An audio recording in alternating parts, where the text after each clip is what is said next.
തിരുവനന്തപുരം കനത്ത കാറ്റും മഴയും തുടരുന്നതിനാൽ വരുന്ന 3 മണിക്കൂർ നഗരത്തിൽ അതിതീവ്ര മഴ മുന്നറിയിപ്പ് ഓറഞ്ച് അലർട്ട് പ്രഖ്യാപിച്ചു.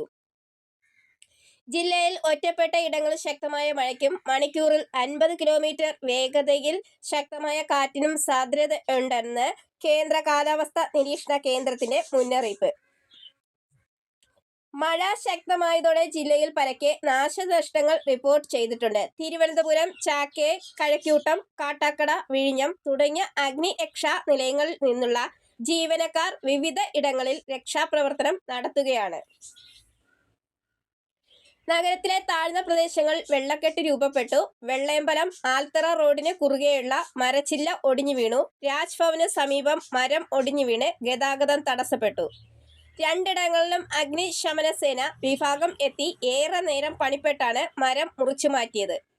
Thiruvananthapuram medical college police station വളപ്പിൽ മരം വീണ് ഒരാൾക്ക് പരിക്കേറ്റു.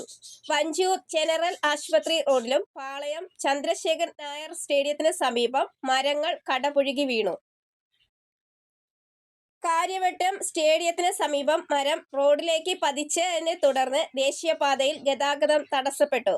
ഫോർട്ട് താലൂക്ക് ആശുപത്രിയിലും മരം ഒടിഞ്ഞു വീണു.